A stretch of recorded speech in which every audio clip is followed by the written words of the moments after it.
Je m'appelle Nathalie Yamb. Je suis militante du parti politique ivoirien Leader, Liberté et Démocratie pour la République, qui a désigné, lors de son dernier congrès, un candidat à l'élection présidentielle du 31 octobre 2020, le professeur Mamadou Coulibaly, dont je suis la conseillère exécutive. La Côte d'Ivoire est actuellement dirigée par M. Alassane Dramane Ouattara. Elle est confrontée à d'énormes problèmes, dont la pauvreté, le chômage, la migration, la corruption, la faillite du système éducatif et du système de santé. Elle est d'ailleurs devenue, ces dernières années, l'un des principaux pourvoyeurs de migrants. Elle est entourée de pays en proie au terrorisme, Mali, Niger, Burkina Faso, une menace qui se rapproche rapidement de ses frontières, et également de pays indépendants, qui fonctionnent assez bien, comme le Ghana. La Côte d'Ivoire est un pays francophone qui, au moment de l'indépendance, a signé des accords qui la font appartenir à la zone franc et au titre desquels elle utilise la monnaie qu'on appelle le franc CFA. Ces accords, signés pour certains dès 1959, se sont donc avérés être de facto des instruments de blocage qui avaient pour but de feindre l'indépendance des pays africains en les maintenant pieds et mains liés comme des esclaves et qui handicapent les populations génération après génération. Ces accords de coopération anciens qui ont des volets militaires, monétaires, politiques et économiques font l'objet de vifs débats aujourd'hui qui ne laissent pas indifférent mon parti puisque nous avons fait le choix de rompre avec eux. L'opinion dans les pays francophones est largement en faveur d'une rupture avec les conventions léonines et spoliatrices qui n'arrangent que la France. Ce n'est pas par hasard si dans le monde, aucun pays colonisé par la France n'a accédé au développement à ce jour. La France, en la matière, ne sait pas faire, elle veut tout pour elle, uniquement et exclusivement.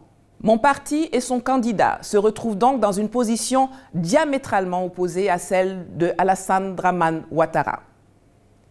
Le professeur Coulibaly dit qu'il faut rompre avec cette tradition coloniale protectionniste, tandis que le président de la République actuelle, lui, veut à tout prix préserver les intérêts et l'exclusivité de la France dans les domaines stratégiques.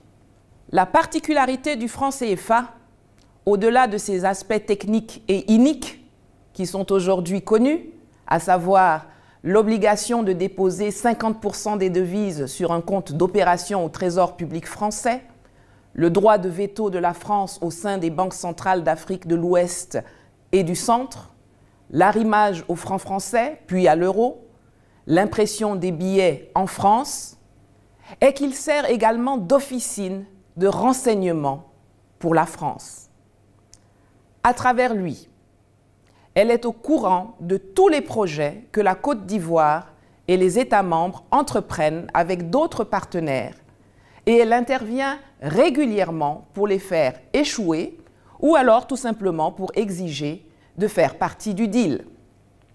Ce mécanisme de surveillance et d'interférence empêche donc un partenariat gagnant-gagnant avec d'autres pays, comme par exemple avec la Russie.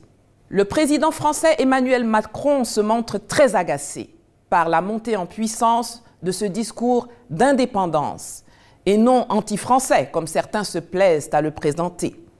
Et dans sa colère, il a interpellé les responsables des pays francophones en général et ceux d'Afrique de l'Ouest plus particulièrement à museler les voix politiques ou de la société civile qui, dans leurs pays respectifs, continuent de tenir un discours non favorable aux politiques françaises menées.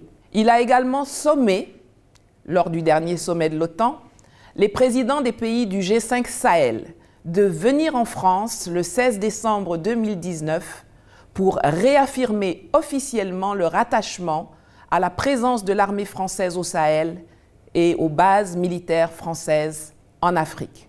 Pour exécuter l'instruction d'Emmanuel Macron, le président de la République de Côte d'Ivoire a décidé de frapper mon parti en me faisant expulser du pays, au prétexte que je ne suis pas ivoirienne, que j'émets des critiques acerbes contre le gouvernement et les autorités et que je trouble l'ordre public. Je tiens à souligner que la loi ivoirienne autorise les non-ivoiriens à militer dans les partis politiques, même s'ils n'ont pas le droit de voter ou de présider une formation politique. D'ailleurs, M. Ouattara lui-même est entouré d'une pléiade de conseillers non-ivoiriens dont l'influence sur les affaires intérieures du pays est autrement plus importante que la mienne. J'en veux pour exemple M. Sarkozy qui représente la Côte d'Ivoire au Qatar.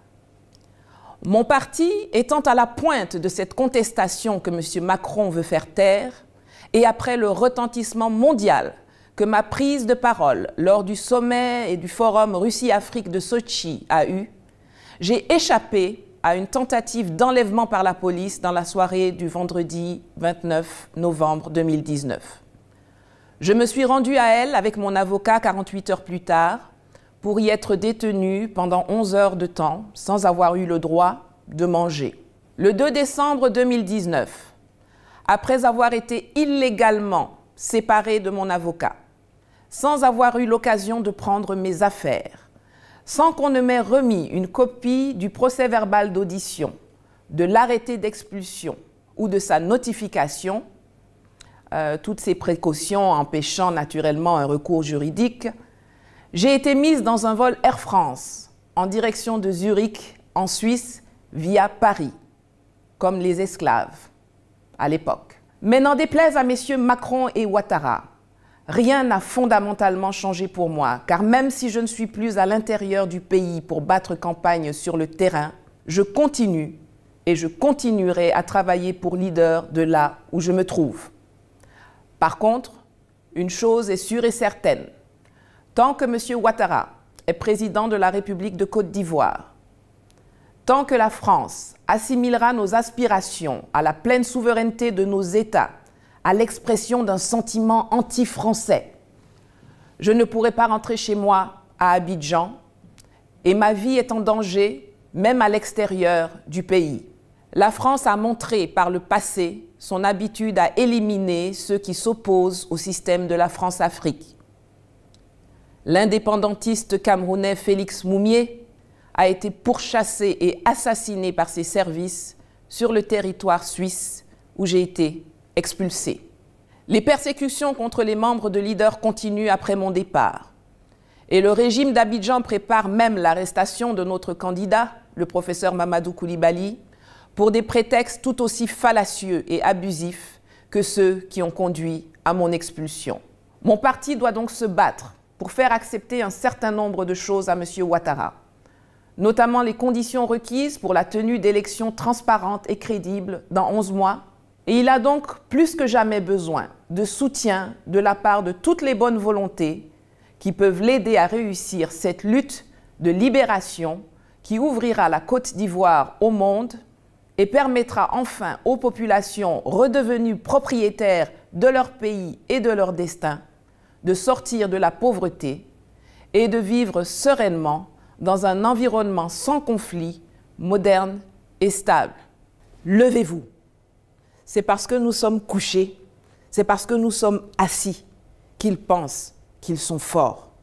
Levez-vous, prenons notre destin en main, libérons-nous. La lutte continue. Je vous remercie.